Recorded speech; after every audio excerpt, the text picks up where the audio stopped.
پاکستان کا نظام عدل و انصاف ایک کشمکش و تاریخی آزمائش سے گزر رہا ہے۔ چیف جسٹس قاضی فائز عیسیٰ کو ایک منقسم سپریم کورٹ کی سربراہی ملنا کوئی راز کی بات نہیں، لیکن ایسا لگ رہا ہے کہ نظریاتی تفریق کا تاثر دھیرے دھیرے گہرا ہو رہا ہے۔ غیر معمولی بات یہ ہے کہ سپریم کورٹ میں انتہائی اہم کیسز کی سماعت کے منتظر ہیں اور چیف جسٹس قاضی فائز عیسیٰ کی سربراہی میں جسٹس طارق مسعود، جسٹس اعجاز الاحسن کی 3 رکنی committee practice and procedures act کے تحت ہر جمعرات کو مشاورتی میٹنگ کرتی ہے تاکہ اہم نوعیت کے کیسز کو حتمی فیصلوں تک پہنچایا جا سکے۔ لیکن شاید اتفاق کی بات ہے کہ متعدد اہم کیسز کی سماعت کے لیے بینچز تشکیل نہیں ہو پا رہے، جبکہ کئی اپیلیں تفصیلی فیصلے نہ آنے کی وجہ سے التوا کا شکار ہیں۔ مثال کے طور پہ فوری سماعت کی 2 درخواستوں کے باوجود اسلام آباد ہائی کورٹ کے سابق جج جناب جسٹس شوکت عزیز صدیقی کی سپریم جوڈیشل کاؤنسل سے برطرفی کے خلاف پٹیشن کے لیے بینچ تشکیل نہیں دیا گیا۔ اس سے قبل سابق چیف جسٹس عمر اتم کی سربراہی میں 5 رکنی بینچ شوکت عزیز صدیقی کی اس درخواست کی سماعت کر رہا تھا۔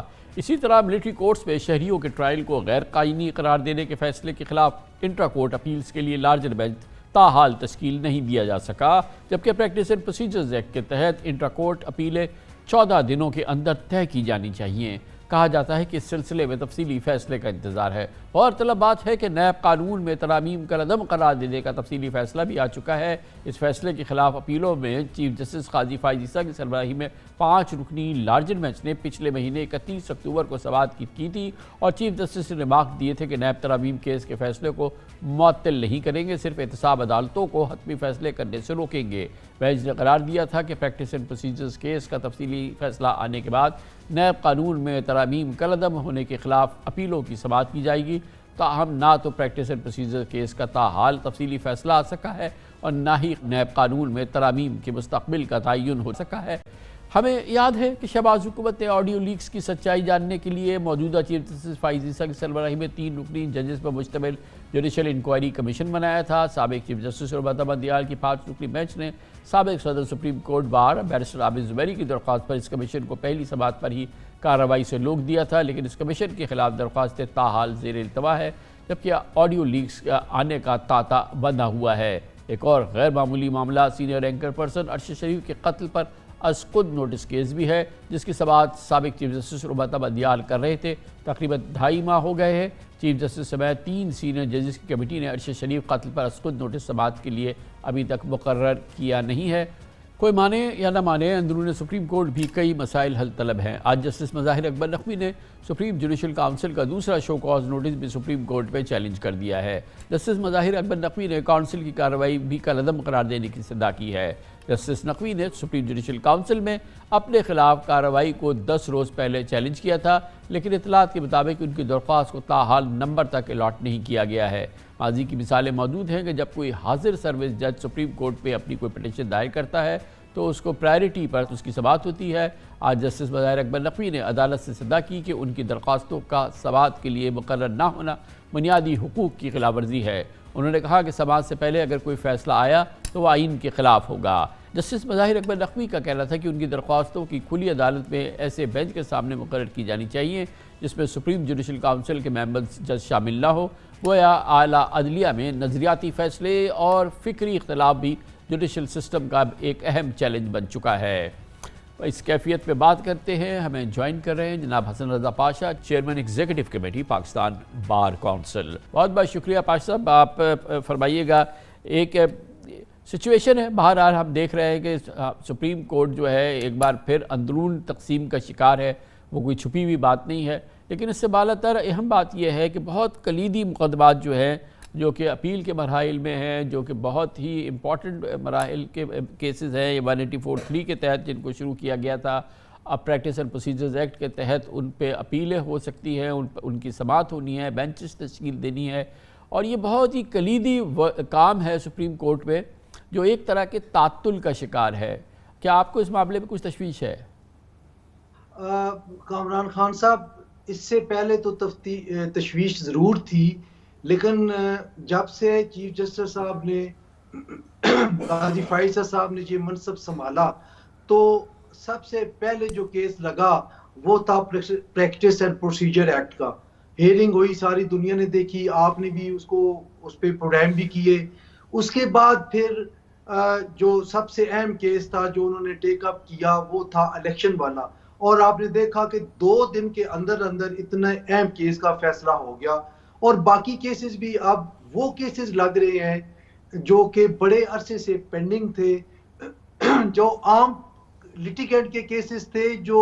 3 سال سے نہیں لگ رہے تھے، وہ کیسز بھی لگے ہیں۔ میں خود ذاتی طور پہ اس چیز کا شاہد ہوں، گواہ بھی ہوں کہ میرے اپنے کیسز جو 3 سال پہلے سے فائل کیے ہوئے تھے ان کی ایک بھی ہیئرنگ نہیں ہوئی تھی، وہ فکس ہوئے۔ جہاں تک باقی ماندہ 184(3) کے حوالے سے جو کیسز پینڈنگ ہے وہ بھی انشاءاللہ لگیں گے، اور ہمیں امید ہے کہ جس طریقے سے ابھی ورکنگ ہو رہی ہے سپریم کورٹ کی، وہ لگتا ہے کہ یہ جلد از جلد ان کی سماعت ہوگی، اور کوئی بھی آئیدر وے جو بھی فیصلہ وہ سمجھتے ہیں، بینچ آنریبل سپریم کورٹ سمجھتی ہے قانون اور آئین کے مطابق، وہ فیصلہ کریں گے۔ تو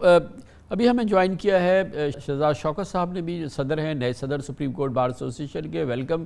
شہزاد شوکت صاحب۔ یہ فرمائیے گا کہ ہماری گفتگو یہ ہے کہ اس وقت جو سپریم کورٹ کے اندر چند ایسے بہت اہم کیسز ہیں جو پینڈنگ ہیں، بڑی کلیدی نوعیت کے، جس میں ہم نے جسٹس شوکت عزیز صدیقی فیصلے کی بات کی ہے، اس کے علاوہ ہم نے ملٹری کورٹس کا جو فیصلہ آیا ہے اس پر جو گورنمنٹ کی اپیل ہے وہ معاملہ ہے، ارشد شریف کا کیس ہے، اور کئی متعدد اہم کیسز جن کا تعلق پریکٹس اینڈ پروسیجرز ایکٹ کے حوالے سے جو اپیل کا حق آیا ہے، اور اس کے علاوہ جو ہم نے اس سے پہلے 184(3) کے جو کیسز پینڈنگ ہیں، وہ کئی کلیدی کیسز نہیں لگ رہے ہیں، اور اس دوران بہرحال ہم دیکھ رہے ہیں کہ جو بینچ میں ایک تقسیم کا تاثر تھا، بلکہ حقیقت تھی، وہ اب بھی جاری ہے۔ اوورآل کیا یہ سپریم کورٹ کی جو کارکردگی ہے اس پہ اثر انداز ہو رہی ہے یہ صورتحال، اور شاید یہی وجہ ہے کہ بعض بہت امپورٹنٹ کیسز جو ہیں وہ پینڈنگ ہیں؟ کامران صاحب شکریہ۔ پہلی بات تو بڑے ادب سے یہ ہے کہ جب سے مسٹر جسٹس فائز عیسیٰ نے عہدہ سنبھالا ہے چیف جسٹس پاکستان کا، ہم دیکھ رہے ہیں کہ وہ کسی بھی کیس کو ایکسٹرا آرڈنری پرائرٹی دینے کے لیے تیار نہیں ہے، جو میں سمجھتا ہوں کہ سپریم کورٹ کے منصب کے عین مطابق جتنے کیسز فائل ہو رہے ہیں وہ اپنی کوشش یہ ہو رہی ہے کہ وہ اپنے ٹرن پر اپنے حساب سے لیے جائیں۔ اور دوسرا جو اس میں پریکٹس اینڈ پروسیجر ایکٹ کو آپ ہولڈ کرنے کے بعد جو ایک ہم سمجھتے ہیں کہ شاید دشواری آ رہی ہے،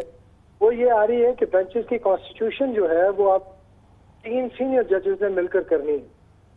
تو ایٹ ٹائمز بینچ بنانے کے لیے 3 ججوں کا کسی ایک بات پر متفق ہونا بھی جو ہے وہ ایک بہرحال ٹائم کنزیومنگ ایفرٹ ہے۔ تو اس لیے یہ بات آپ کی جو ہے یہ اس میں تشویش کا پہلو ابھی کم از کم نہیں ابھر رہا۔ ابھی ہم دیکھ رہے ہیں کہ سپریم کورٹ کوشش یہ کر رہی ہے کہ in the order of priority cases کو ٹیک اپ کرے، اور وچ از اے گڈ تھنگ۔ لیکن شہزاد شوکت صاحب اس میں ایک چیز یہ ہے کہ کئی بار یہ مینشن ہوا ہے کہ کیونکہ پریکٹس اینڈ پروسیجر ایکٹ کا ابھی ڈیٹیل ججمنٹ نہیں آیا ہے، جس کی وجہ سے بہت ساری چیزوں پہ جو پینڈنگ معاملات ہیں وہ ابھی بھی پینڈنگ ہے۔ تو یہ بھی ایک عمل ہے جو کہ شاید مانے ہے کہ یہ امپورٹنٹ کیسز کی بینچز نہیں بن پا رہی، کیونکہ وہ پریکٹس اینڈ پروسیجر ایکٹ کے تحت ان پہ اپیل ہے اور اس کا ڈیٹیل ججمنٹ نہیں آیا ابھی تک۔ جی میں آپ سے 100% اتفاق کرتا ہوں، ڈیٹیل ججمنٹ بہرحال اس کا ہوپ فلی آ جائے گا، لیکن ایک بات تو مسلمہ ہے نا جی کہ پریکٹس اینڈ پروسیجر ایکٹ جو ہے وہ اب ایک مروجہ قانون ہے اس ملک میں، اور اس میں یہ واضح طور پر لکھا ہوا ہے کہ بینچز کی کانسٹیٹیوشن 3 سینئر ججز مل کر کریں، جس سے ہم سمجھتے ہیں کہ جو ایک ڈکٹیٹوریل ایک تھا پاور ویسٹ ہو گئی تھی چیف جسٹس پاکستان میں، اس کو فائز عیسیٰ صاحب نے بخوشی اس کو گیو اپ کیا ہے، and that must be appreciated. اور جہاں تک کیسز کی فکسیشن کا تعلق ہے، I believe the moment the benches are constituted with the consent of all the 3 senior judges, تو یہ کیسز یقیناً لگیں گے، اور اس میں ابھی ہم نہیں سمجھتے یقیناً لگیں گے شہزاد شوکت صاحب، کیونکہ ابھی تک نہیں لگے ہیں، اس لیے یہ ہماری بات ہو رہی ہے۔ لیکن جو ہمیں ایک تشویش ایز اے پاکستانی ہم سب کو ہے وہ یہ ہے کہ جو ہماری سپریم کورٹ میں ایک تقسیم کا جو عمل تھا وہ اب بھی جاری ہے، جسٹس قاضی فائز عیسیٰ کے آنے کے بعد بھی جاری ہے، اور یہ ہم کسی نظریاتی تقسیم کی بات نہیں کر رہے جو کسی بھی سپریم کورٹ پہ ہوا کرتی ہے۔ یہ آپ دیکھ رہے ہیں کہ دوسرے معاملات ہیں جو کہ نظریات سے پرے کوئی اور ذاتی نوعیت کے معاملات ہیں، دوسرے قسم کے معاملات ہیں، اور محض یہ اس میں جسٹس مظاہر اکبر نقوی کا معاملہ جو ہے وہ نہیں ہے، وہ خالی فریق نہیں ہے، یہ ایک باقاعدہ تقسیم ہے جو سپریم کورٹ پہ ہے، جو کہ آج بھی عیاں ہے۔